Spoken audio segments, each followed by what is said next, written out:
السلام علیکم ناظرین، آج ایک نئی ویڈیو کے ساتھ ناظرین اگر ویڈیو پسند آئے تو ویڈیو کو لائک اور چینل کو سبسکرائب کریں۔ ناظرین آپ نے یہ لفظ ضرور کہیں سنا ہوگا کہ چاند کی طرف بڑھو ستاروں کو ضرور چھو لو گے۔ چاند کی طرف پرواز کرو، اگر تم چاند تک نہ پہنچ سکے تو ستاروں کو ضرور چھو لو گے۔ یہ لیز براؤن کی لفظ ہے جو ایک ذہین سیاستدان تھا۔ اس کے لفظ کا مفہوم یہ ہے کہ آدمی کی منزلیں بلند ترین ہونی چاہیے تاکہ اس کی زندگی کا سفر بلندی کی طرف ہو۔ اگر آپ کبھی یہ محسوس کریں کہ آپ کی کارکردگی اچھی ثابت نہیں ہو رہی تو پھر اس بات کا جائزہ لیں کہ آپ کی کام کرنے میں کہاں خرابی ہے۔ اسی خرابی کو دور کر کے آپ اپنی کارکردگی کو بہتر بنا سکتے ہیں۔ اگر آپ ایک کام کرنا چاہتے ہیں تو آپ کے اندر اسی کام کو کرنے کا پکا ارادہ ہونا چاہیے۔ اسی کام کے بارے میں آپ کی خیالات مضبوط ہونی چاہیے۔ خیالات انسان کی کارکردگی پر بہت گہری اثر ڈالتی ہے۔ خیالات میں بہت طاقت ہوتی ہے۔ ناظرین اگر ہم خوشی کے خیالات رکھتے ہیں تو ہم خوش رہیں گے۔ اگر پریشانی کے حالات پر توجہ دیں گے تو پریشان اور غمگین رہیں گے۔ خواب کے حالات پر توجہ دیں گے تو خوف زدہ رہیں گے۔ اگر بیماری کا سوچیں گے تو بیمار ہو جائیں گے۔ ناظرین اسی طرح سے اگر ہم ناکامی کے حالات کے لیے اپنا ذہن کا دروازہ کھلا رکھیں گے تو ہم ناکام رہیں گے۔ ہمارے حالات ہمارے جسمانی قوتوں کو ناقابل یقین حد تک بڑھا سکتی ہے اور انہیں کم بھی کر سکتی ہے۔ ہمارے حالات میں بلا کی قوت ہے اور یہ بات علم نفسیات نے ثابت کر دی ہے۔ جب کوئی شخص اپنے حالات کو مضبوط بنا لے تو اس کی تمام ضرورتیں پوری ہونے لگتی ہے۔ ایسا کیوں ہوتا ہے؟ اس کا ایک روحانی پس منظر یہ ہے، خدا رازق ہے اور اس نے اپنی تمام مخلوقوں کو رزق دینے کا وعدہ کیا ہے۔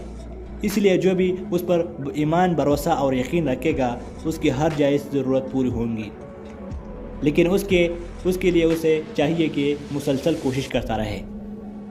ناظرین جو آدمی مثبت سوچ رکھتا ہے وہ 1000 پاؤنڈ میں بھی بہترین زندگی گزار سکتا ہے۔ اس کے برعکس جو شخص منفی سوچ رکھتا ہے وہ کئی ہزار پاؤنڈ میں بھی پریشانی کی زندگی بسر کرتا ہے، کیونکہ منفی سوچ ذہن کو شک شبہات اور زندگی کو تہلیوں اور مشکلات سے بھر دیتی ہے۔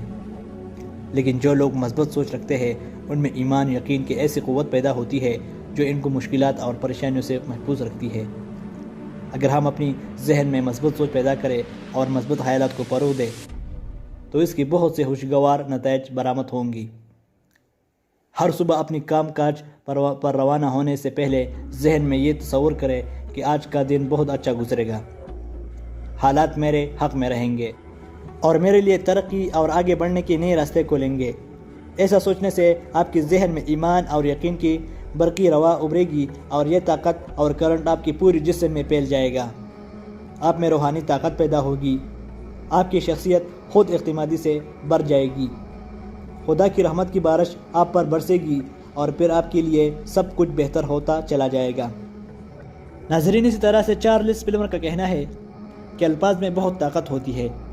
مثبت الفاظ ذہن کو طاقتور بناتی ہے لیکن منفی الفاظ اس سے الٹ کام کرتی ہے۔ منفی الفاظ ذہن اور شخصیت کو کمزور بنا دیتی ہے۔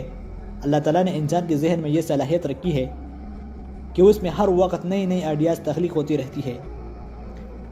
اگر آپ کا ذہن مضبوط ہوگا تو اس میں پیدا ہونے والی آئیڈیاز بھی مضبوط ہوں گے، لیکن اگر آپ کا ذہن منفی ہے تو پھر اس میں مایوسی، ناکامی، تباہی، بربادی اور شکستگی کی حالات گردش کرتے رہیں گے۔ ناظرین اس لیے اپنا یہ دستور بنا لے کہ کبھی بھی مایوسی یا شکست کی باتیں نہ کریں۔ ایسا منفی گفتگو انسانی ذہن کے لیے بہت ہی خطرناک ہوتی ہے۔ اس کے برعکس پتہ کامیابی اور کامرانی کی اوقات کو یاد کریں اور انہی خوشگوار اوقات کو دہرائے تاکہ آپ کے ذہن میں مثبت خیالات پیدا ہوں۔ جب آپ کہتے ہیں کہ میں غریب ہوں تو غربت کا یہ ذکر آپ کی منفی ذہن کے عکاسی کرتا ہے۔ اس کا مطلب یہ ہے کہ آپ نے غربت کو قبول کر لیا ہے۔ جب آپ نے غربت کو تسلیم کر لیا تو پھر آپ ہر میدان میں ناکام رہیں گے اور ناکامی آپ کا مقدر بن جائے گی۔ منفی خیالات آپ کی ذہن میں انتشار پیدا کرے گی، ہر چیز منتشر ہو جائے گی، زندگی کا ڈسپلے تباہ ہو جائے گا۔ اس لیے منفی خیالات اور منفی گفتگو سے ہمیشہ کے لیے دور رہے۔ زندگی میں ہمیشہ اچھی اور خوشگوار باتیں کریں، اچھی اور خوشگوار باتیں سنیں، ہمیشہ خوشخبری کی منتظر رہے اور دوسروں کو بھی اچھی خبر سنائیں۔ امید کرتے ہیں کہ آپ کو یہ ویڈیو پسند آئی ہوگی۔ ویڈیو کو لائک اور چینل کو سبسکرائب کریں۔ شکریہ۔